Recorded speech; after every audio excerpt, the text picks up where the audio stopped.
Bonjour tout le monde et bienvenue dans Animé à chaud, l'émission qui passe en revue les nouveautés animées de chaque saison. Et on continue les animés de l'hiver 2018 avec un animé que j'attendais pas du tout avant qu'on m'en parle. J'ai regardé la bande-annonce et j'ai lu le résumé et ça m'a intrigué. Donc aujourd'hui, mesdames et messieurs, on parle de Violet Evergarden. Violet Evergarden est à l'origine un light novel en 2 tomes, écrit par Kana Akatsuki et dessiné par Akiko Takase. Aujourd'hui, on va parler de l'adaptation animée par Kyoto Animation et produit par Netflix qui sera en 14 épisodes. L'histoire tourne autour des poupées de souvenirs automatiques ou auto-memory dolls, des poupées mécaniques initialement créées par le professeur Orland pour aider sa femme aveugle Molly à écrire des romans. Avec le temps, le terme se réfère également aux personnes qui remplissent la fonction d'écrivain public, dont le but est de retranscrire la parole et les sentiments des gens. Et donc, ça c'est le topo, et donc maintenant voici la vraie histoire. Suite à 4 ans de guerre acharnée, une jeune fille au lourd passé tente non sans mal de reconstruire son avenir. À commencer par l'exercice de ce métier, donc de auto-memory doll. Cependant, parmi toutes les blessures qui lui auront été infligées au cours de la guerre, une semble ne pas vouloir se refermer. Les mots d'un être cher résonnent encore dans son cœur sans que la jeune fille en sache la véritable raison. Elle veut savoir, comprendre leur signification. Ainsi commence la quête de Violet Evergarden, apprentissage mêlé de lettres, de rencontres et d'émotions variées.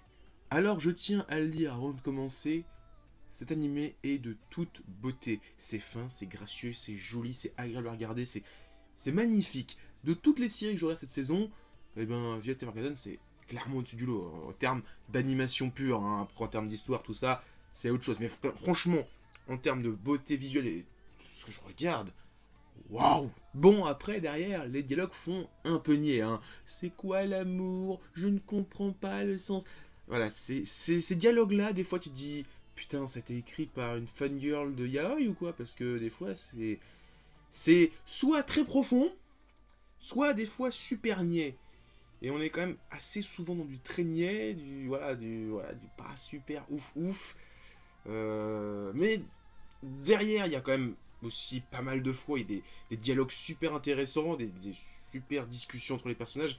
Mais j'avoue que quand tu tapes un épisode où l'autre a dit c'est quoi l'amour? Qu'est-ce que ça veut dire? Qu'est-ce que ça signifie? Tu dis mais t'es conne ou tu le fais exprès? Bon, à Violet, il lui arrive des choses dans sa vie, tu peux excuser, mais des fois ça fait quand même un petit peu niais, t'as l'impression qu'elle a vécu, hors du monde, ce qui est un peu le cas, mais ça fait un peu niais, en fait, de l'entendre, en fait, de le voir. Alors peut-être qu'en lisant un roman, ce qui est à l'origine le cas, ça passe bien, mais j'avoue que le voir, l'entendre, parce que je l'ai vu aussi en VF, l'épisode, les premiers épisodes, parce que comme c'est Netflix, il y a aussi un doublage, et j'avoue que l'entendre en VF, tu fais... Oh là là, putain, qu'est-ce que ça sonne faux, qu'est-ce que ça sonne niais, quoi, c'est chiant. Mais sinon, à part ça, les autres passages où c'est un peu plus intéressant psychologiquement, ça passe nickel. Parce qu'en plus, autour de Violette, il y a un mystère qui plane. Perso, j'avais pas forcément tout compris le délire des poupées. Parce que j'avais pas lu le passage avec l'histoire des poupées Memory Doll et du fait que ce soit un métier. Pour moi, c'était des robots, les poupées Memory Doll. C'était juste des robots, c'était pas une fonction. Donc, durant les 2-3 premiers épisodes, pour moi, Violet c'était un robot. Et je comprenais pas les gens qui disaient, mais c'est une poupée. Bah oui, c'est une poupée, c'est des robots, c'est tous des robots. Et après, j'ai compris qu'en fait, c'était juste un métier, les poupées mémoriales. Même si, il y a aussi à l'origine, c'était des robots. Et en fait, beaucoup de gens pensent que Violet est un robot, alors que c'est d'une humaine. Bon, il y a aussi ses mains qui jouent, mais son attitude qui est très froide, qui est très millimétrée. Ça rend le personnage très ambigu durant les 2-3 premiers épisodes, déjà pour le spectateur, mais aussi pour les autres personnages de l'histoire, parce qu'à chaque fois qu'un personnage rencontre Violette pour la première fois, elle se dit c'est un humain ou c'est un robot? Et à chaque fois, je me dis attends, non, c'est un humain, non, c'est un humain. Franchement, à chaque fois, je me pose la question et j'ai vraiment à chaque fois un petit doute. Et ça remet en question le personnage, et ça, c'est fort. Parce qu'honnêtement, dès que j'ai appris que c'était une humaine, je me suis dit, ok, c'est pas un robot, c'est juste une Rei Ayanami-bis, comme dans Evangelion, aucune émotion, elle est froide, elle sait rien dire d'autre à part qu'est-ce que c'est l'amour, voilà, tu vois. Mais au moins, je suis content, c'est pas moi qui suis con, c'est juste un choix scénaristique, hein, de montrer vraiment le personnage comme une sorte de robot froid, qui a aucune émotion, et que tout le monde pense que c'est un robot, et que même le spectateur est trompé. ça c'est fort, franchement, que même moi, n'importe quel spectateur, parce que j'ai vu beaucoup de gens qui se posaient la question de dire attends, c'est une humaine ou c'est un robot, Violette? Parce que là, je comprends plus rien.